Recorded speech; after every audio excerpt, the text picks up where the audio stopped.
In this video, I'm going to talk about the three numbers you need to know to be able to do a feasibility on any property development deal. My name is Adam. I show you how to use a property developer's knowledge to make money in property, whether that's in property development or otherwise. And in this video, off the back of a question that I have been asked is, how do you work out a feasibility on a property development site? It's really simple. You really just need to boil it down to be only three numbers. That is what you pay for the land, the raw value of the land, then what it's going to cost you to build and do all the other soft costs that you can't see, and then what your end value is going to be. So you only need to know those three numbers. So just keep it nice and simple. So raw land, what the cost of that is, then the cost to build and all the consultant costs and all that other stuff, and then the end value.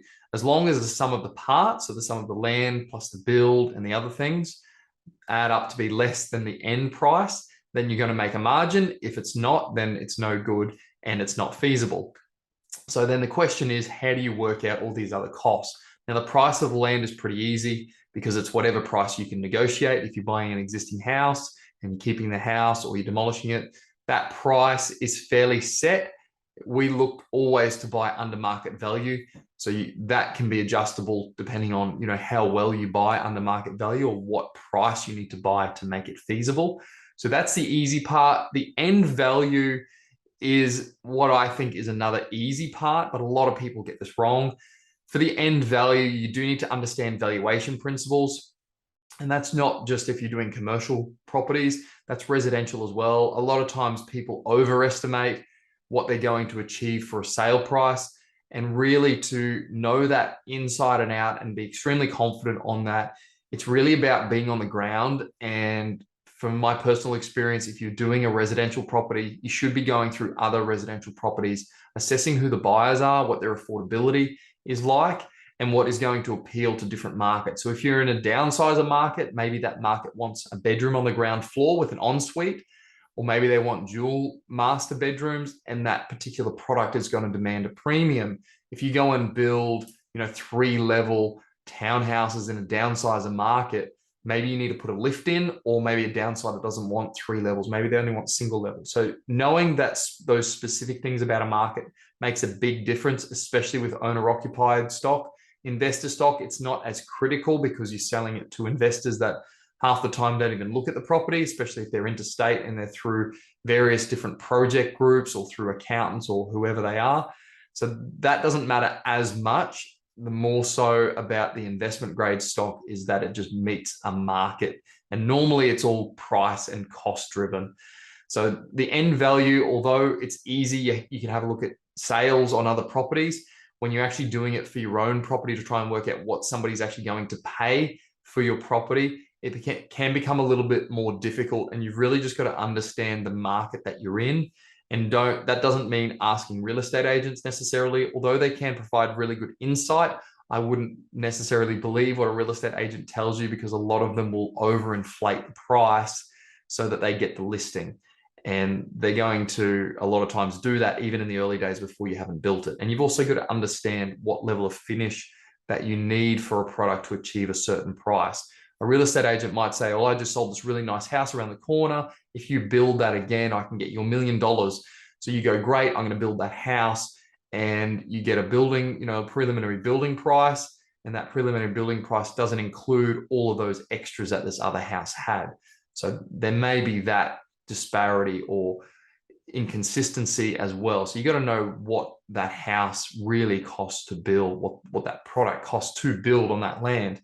So that's the end value, understanding the valuation principles. And the main principle that most people are going to use, especially when you get started, is what's called the comparison method. And that's with you comparing to other properties. So you compare to a similar location. Location is the key point about valuation. I don't care what anybody else says. And I admit that real estate agents are right about one thing. They like to talk about location. Location is key. That's what gives property its value. The improvements are secondary to that, and so are other aspects such as distance to park. If the property's on a main road, it affects the end value.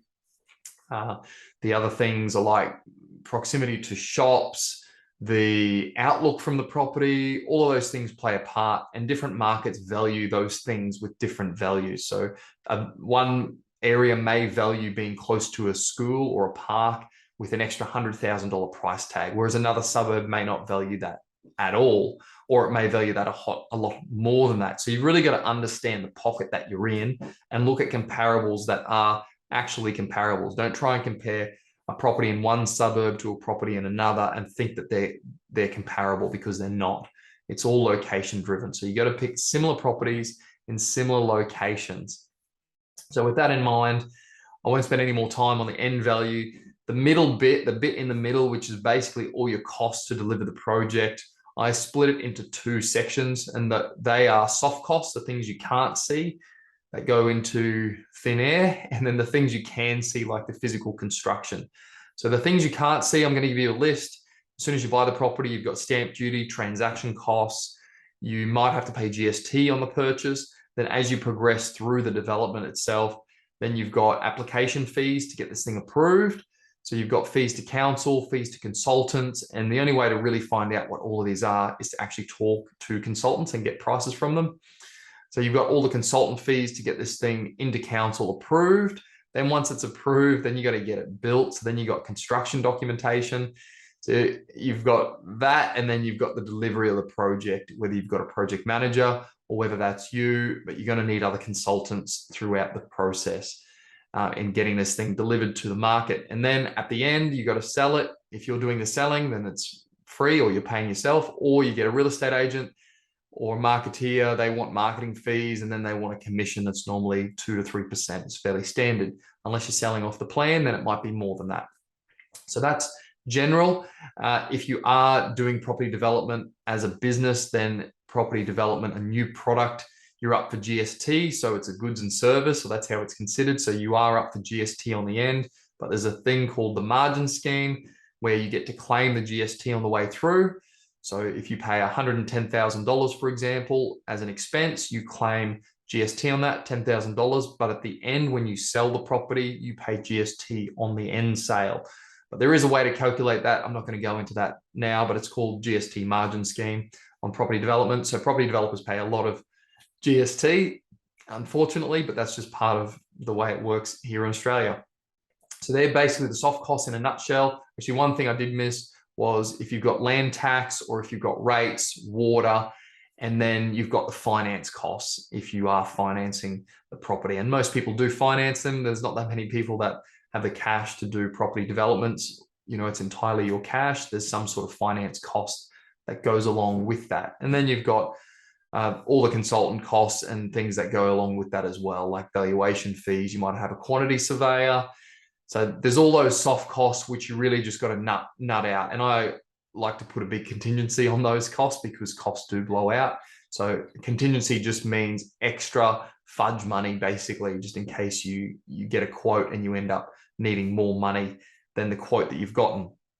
And then you've got all the other costs, which is the actual physical works costs. So that's going to be works from, say, a builder. If you've got a plumber, or a civil contractor that's connecting your services, such as water, sewer, electrical, NBN, all of those things, they're all hard costs, or I like to call them hard costs. You can actually physically see them, they're hard. And that's basically the rest of the puzzle. So the hard costs are actually the easy ones, in my opinion. They're easy to formulate. The hard costs, the soft costs, are a little bit more difficult, because you've got to rely on multiple other people giving you the inputs that go into those. Now, one other cost which varies between state to state and council to council is the infrastructure charges, which is basically money to council to upgrade the infrastructure. They can be called headworks costs or infrastructure charges. It's the same thing. But here in Queensland, it's a fairly regimented across the state. It's $21,000 for a 2-bedroom property, or it's $28,000 for a 3-bedroom or a new title. So that's fairly regimented across the board here in Queensland. There are some areas that are going to vary slightly, but in different areas around Australia, that can vary up or down depending on council and what infrastructure they think they need to provide. So you got to make sure you allow for all those. The only way you save on infrastructure charges is if the property is already on multiple titles. So if you get a property, single house, and it's already on 2 titles, you might have heard of the term splitter block. That's literally what it is. So you save, the $20,000 or $30,000 on infrastructure or headworks charges because you don't have to generate a new title for that property. So that's basically it. You got the raw land, you got the costs in the middle, which are your soft costs and your hard costs, and then you got your end sale. So it's really the 3 numbers that I boil it down to, and I'll just repeat it again just to make sure that it's embedded in your mind. The cost of the land, all the costs in the middle to develop the projects, and then the end sale at the end. So those 3 numbers are really the key to be able to work out what the profit margin is on any development deal. As long as you understand that core principle, you can apply that to literally any property development deal. It's just about tweaking the process in the middle, and that is, your consultant costs, your soft costs are things you can't see, and then the hard costs. They're going to be variable, as are the other ones, but the way you formulate those may vary slightly depending on what type of project it is, whether it's commercial, whether it's residential, what the council is like. It's going to vary between councils, it's going to vary between states because we've got different construction costs in different states, different areas. Some are going to be more expensive, some are going to be cheaper. So those things you're going to need to obviously find out about your specific area. And that's why as well I get people to target specific areas, specific councils, so that you know that council and area inside and out, and you know what those costs are going to be. Because once you work it out once, you've got the formula, you don't have to do it again. But if you go into a new council, then you'll be starting from scratch. You'll have to work those out again. But it really doesn't take long to work them out. And once you do it once, then it's good for a little while until costs that continue to escalate. That feasibility will serve you well into the future, and you can just rinse and repeat that feasibility on new projects. I hope that's really helped. If you got any other questions about that, please let me know, and happy finding development sites.